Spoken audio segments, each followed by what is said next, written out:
On va parler de Jésus, prince de la paix. Et aujourd'hui, dans le texte, il nous est décrit comme celui qui est doux et humble de cœur. Et il dit, « Venez à moi, vous tous qui peinez sous le poids du fardeau, et moi, je vous procurerai le repos. » Et peut-être pour mieux comprendre comment il porte avec nous ce fardeau, c'est bien de regarder un tout petit peu le contexte. Parce que un peu avant, on a l'impression que même pour Jésus, ce fardeau est un peu lourd. Je vous lis.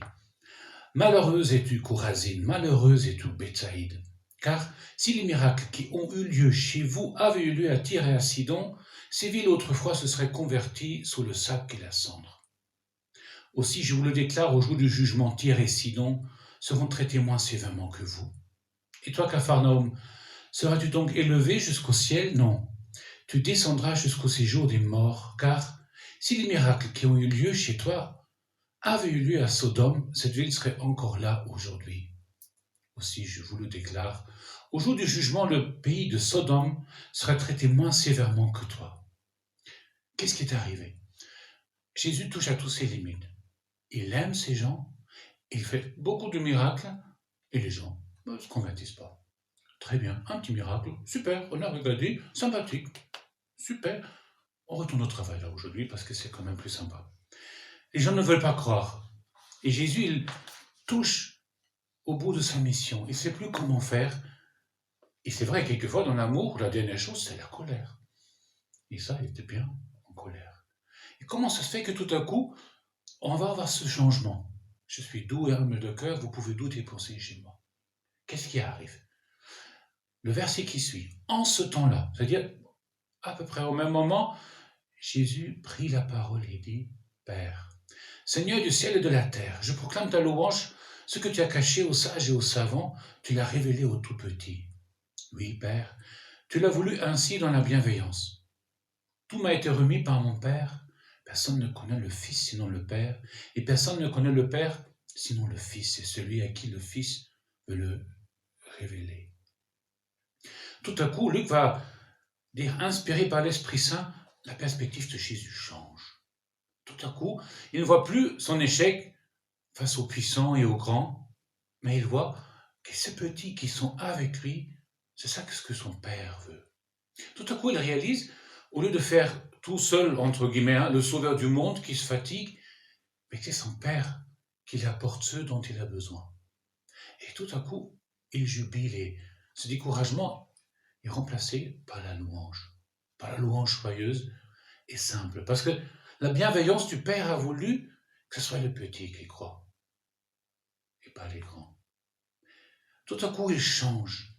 Et tout à coup, il sent aussi, mais si c'est ça sa mission, son Père le porte, il lui donne ce qu'il faut, alors je peux porter tous les autres. Alors si c'est ça le fardeau, je peux le porter, et avec ce fardeau, je peux porter le fardeau de tous les autres. Venez à moi, vous tous qui peinez sous le poids du fardeau, et moi, je vous procurerai le repos.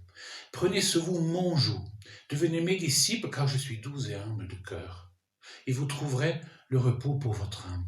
Oui, mon joug est facile à porter et mon fardeau léger. Tout à coup, il est redevenu l'humble devant le Père, celui qu'il est même porté par Dieu. Et alors il peut lui aussi porter. Et aussi, il peut partager sa mission, son fardeau, parce que c'est léger, parce que c'est son Père qui donne le fruit, c'est son Père qui révèle ce qui est vraiment bon. Alors, pour nous aujourd'hui, comment alors on peut faire déposer ce fardeau, accueillir cette paix et prendre le joug du Christ? Pour aujourd'hui, qu'est-ce qu'on peut faire? Une première, réellement, on a aussi, nous, comme le Christ l'avait, nos lieux de doute, de colère et de découragement.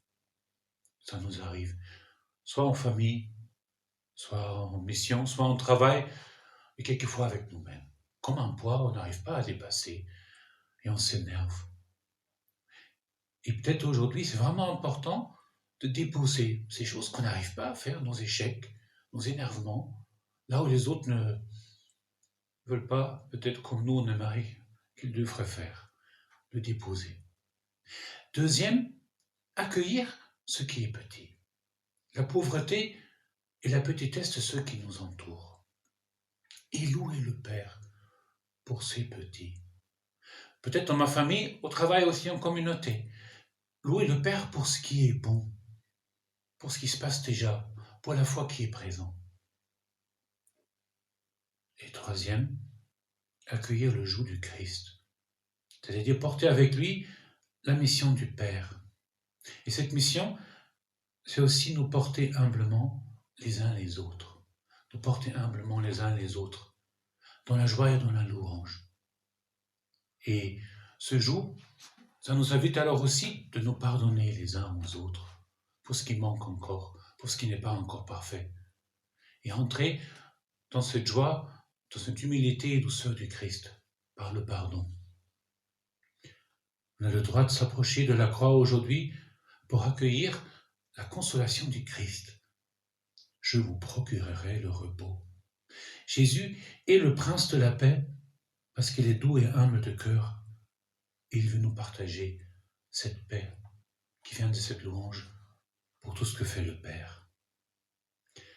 Et pour terminer, j'avais envie de lire ce très beau témoignage de Martin Luther King. Quand il a commencé le boycott du bus à Montgomery, beaucoup de gens étaient contre lui et les gens le menaçaient réellement. Et à un moment, c'était trop lourd. Et un soir, il voulait se coucher. Il y avait encore un coup de fil et encore quelqu'un qui le menaçait en disant « Si tu pars pas dans 3 jours, on te fait sauter la tête. » Et il disait, cette voix était très sérieuse. Et alors il a dit « J'en peux plus. Je n'en peux plus, je vais arrêter. » La tête dans les mains, Martin Luther King s'appuya sur la table. « Seigneur, pria-t-il à haute voix, j'essaie de faire ce qui est juste, mais Seigneur, je dois confesser que je suis à bout de force. J'ai peur. Les gens attendent de moi que je les guide, et si je manque de force et de courage devant eux, eux aussi s'effondreront.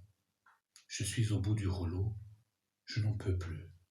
Je ne peux plus faire face tout seul. » Il était assis là, la tête toujours dans les mains, des larmes lui brûlaient les yeux. À cet instant, il éprouva le sentiment d'une présence, et il lui sembla entendre au-dedans de lui-même une voix disant sur un ton calme et rassurant, « Martin Luther, défends la droiture, défends la justice, défends la vérité, et moi, je serai pour toujours avec toi. » Il vit la lumière d'un éclair et entendit le roulement du tonnerre. C'était la voix de Jésus qui disait de lutter quand même. Et il promit de ne jamais me laisser, de ne jamais me laisser seul. Non, jamais seul. Non, jamais seul. Il promit de ne jamais me laisser tomber, de ne jamais me laisser seul. Martin Luther King releva la tête. Il se sentait plus fort maintenant. Il était prêt d'affronter le lendemain. Quoi qu'il puisse arriver, ce sera la volonté de Dieu dans sa sagesse. King ne tremblait plus. Il se sentait capable de faire face sans crainte, d'aller au-devant de n'importe quoi. Dieu n'avait jamais été aussi réel et personnel pour lui. Dieu était vraiment tout près de lui maintenant, un Dieu aimant, capable de transformer la lassitude du désespoir en force vivifiante de l'espérance. Et lui ne le laisserait jamais seul. Aujourd'hui, dans ces temps qui sont les nôtres, qui ne sont pas toujours tout faciles non plus avec ce que nous traversons, osons dire, seul je ne peux pas, mais si toi tu portes avec moi, je sais que je peux aller loin.